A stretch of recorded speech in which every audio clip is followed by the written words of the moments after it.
Hello everyone, সবাইকে স্বাগত জানাচ্ছি আমার এই নতুন ভিডিওতে। আজকে হচ্ছে ফেব্রুয়ারি মাসের 22 তারিখ আর এখন বাজে 4:32। আমি আমার অফিস থেকে বেরোই এখন বাংলা মোটরের সিগন্যালে অলমোস্ট 30 মিনিটের মতো দাঁড়ানো। ও প্রায় 3টে সিগন্যাল আমি এখানে দাঁড়ায় ওয়েট করলাম, আস্তে আস্তে এই পর্যন্ত আসলাম। এনিওয়ে এখন মেবি সিগন্যাল ছাড়বে। ওকে,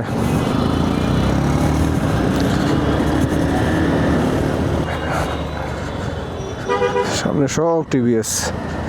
এই যে একটা অ্যাপ আছে, এটা ইয়ামাহা, পালসার। আর এই যে পালসার দেখার পরে একটা জিনিস মনে পড়ছে, এই যে বাজাজ বাংলাদেশ নতুন 2টা পালসার লঞ্চ করলো। একটা হচ্ছে পালসার N160 ইউএসডি সাসপেনশন, আর একটা হচ্ছে পালসার N250 ইউএসডি সাসপেনশন। মানে দুইটাই কিন্তু সেম বাইক, আরও আগেই রিলিজ হয়েছিল, বাট দুইটারই ইউএসডি সাসপেনশন বাইক লঞ্চ করছে নতুন করে। তো এই দুইটার বাইকের ব্যাপারে আমি আজকে আপনাদের সাথে এখন কথা বলবো একটু পরেই। আগে ঠিকমতো আসলে সিগন্যালটা পার হই। পালসারের N160 অথবা N250 সিরিজটা আমার কাছে ভালো লাগছিল। বাংলাদেশে যখন আসলে সিসি লিমিটটা তুলে দিছে, মানে সিসি লিমিটটা একটু বড় করছে, তখন প্রথম হায়ার সিসি বাইক হিসাবে আসলে বাজাজের পালসার N250 এই বাইকটাই আসে। তো যদিও বাইকটা আমার নেওয়ার ইচ্ছা ছিল, বাট অনেক রিভিউ নিছি, সব কিছু জানার পরে আসলে সবাই আমারে বলছে যে হোন্ডা অথবা ইয়ামাহাতে থাকার জন্য বাজাজে যেন না যাই। তো এই কারণে আসলে বাজাজ N250 আমি নিয়েই নাই। তো যাই হোক, বাজাজের N সিরিজ অথবা F সিরিজ অথবা অ্যাভেঞ্জার সিরিজের উপর আমার একটা আলাদা ভালো লাগা কাজ করে সবসময়। তো N160 নতুন যে ভার্সানটা, এটার মধ্যে কিন্তু তারা নতুন একটা মিটার দিছে, ডিজিটাল মিটার। আর ওই মিটারটা হচ্ছে গিয়ে মানে N160 এবং N250 যে নতুন যে ভার্সানটা, ওই ভার্সান দুইটার মধ্যে তারা মিটারে চেঞ্জ করছে, গ্রাফিক্সে চেঞ্জ করছে, আর ইউএসডি সাসপেনশনের দিকে চেঞ্জ করছে। আর N160-তে এবং N250-তে ওরা যেই নতুন মিটারটা দিছে সেটা হচ্ছে গিয়ে F250 মিটারের মতো, এবং দুইটাতেই মানে 3টা মোডে আপনি বাইক রাইড করতে পারবেন। একটা হচ্ছে অনরোড, অফরোড, আর একটা হচ্ছে রেইন মোড। হ্যাঁ, N250-র মধ্যে যেই এক্সট্রা যে ফিচারটা আছে সেটা হচ্ছে কি বলে ট্র্যাকশন কন্ট্রোল, যেটা আগেও ছিল, ট্র্যাকশন কন্ট্রোল আর স্লিপার ক্লাস যেটা আগেও ছিল, সেটা N160-তে কিন্তু সেটা আবার নাই। তো দুইটার মধ্যে তফাৎ যেটা, সেটা হচ্ছে গিয়ে N250-তে ওরা কিন্তু গোল্ডেন ইউএসডি দেয় নাই, ওরা নর্মাল ব্ল্যাক ইউএসডি দিছে। এটা আমার কাছে একটু ডিসঅ্যাপয়েন্ট লাগছে, মানে খুব একটা ভালো লাগে নাই। ওরা যদি গোল্ডেন ইউএসডি সাসপেনশন দিত ভালো হইতো। N160-তে ওরা দিতে পারছে, বাট N250-তে দিলে একটু বেটার হইতো। আর যেই তফাৎটা সেটা হচ্ছে N160-তে ওরা পেছনে কিন্তু 130 সেকশনের টায়ার ইউজ করছে, আর N250-তে নতুন ভার্সানে ওরা কিন্তু 140 সেকশনের টায়ার ইউজ করছে। 140 সেকশন, তার মানে আপনি ব্রেকিং কনফিডেন্স আরও বেটার পাবেন আগের থেকে। আর যদি ওরা 140, 60, 17 সেকশন ইউজ করতো, তবে মানে একটু বেশি মোটা মনে হইতো, বাট ইটস ওকে। দুইটাই রেডিয়াল টায়ার, MRF-এর ভালো। তো এই দুইটা বাইকের আসলে প্রাইস কত নির্ধারণ করছে ওরা?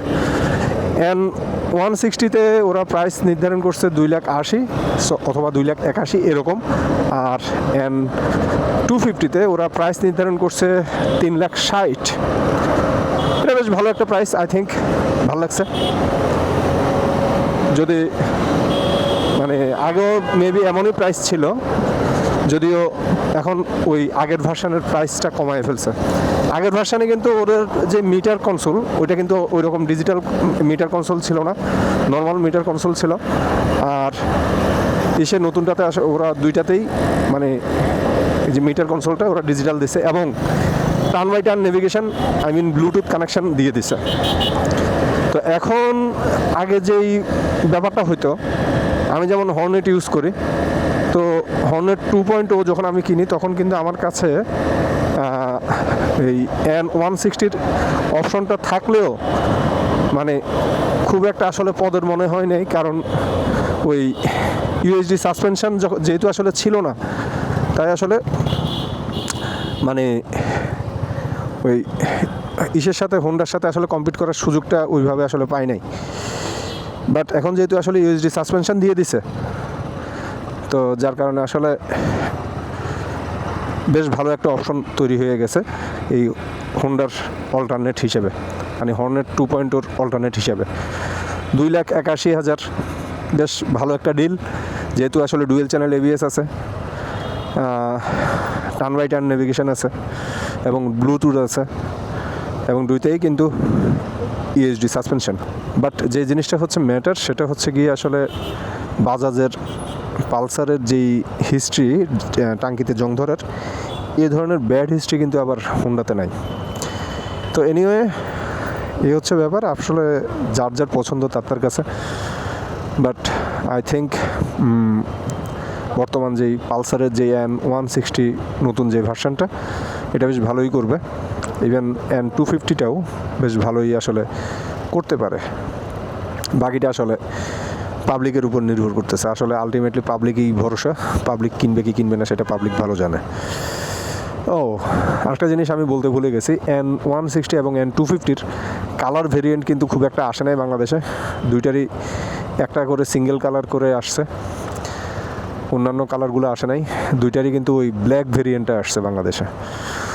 যদি 3-4টা কালার ভেরিয়েন্ট আনতো তাহলে মনে হয় ভালো হতো। তো এনিওয়ে আজকের ভিডিও আমার এই পর্যন্তই। আশা করি এই ছোট একটা ভিডিও আপনাদের কাছে ভালো লাগছে, আপনাদের হয়তো উপকারে আসবে। যদি ভালো লেগে থাকে তাহলে কী করতে হবে সবাই জানেন, লাইক এবং কমেন্টস করে জানিয়ে দিন। আর হ্যাঁ, প্লিজ সাবস্ক্রাইব করে আমার চ্যানেলের পাশেই থাকুন, কারণ আমি আমার এই চ্যানেলকে আসলে গ্রো আপ করার চেষ্টা করছি। আপনাদের সাবস্ক্রিপশন, লাইক এবং কমেন্টস আমার এই চ্যানেলকে আসলে গ্রো আপ করতে অনেক অনেক হেল্প করবে। সো পরের ভিডিওতে আবার আপনাদের সাথে দেখা হবে। আপাতত বাই, সিগন্যালও ছেড়ে দিছে, টাটা বাই অ্যান্ড পিস।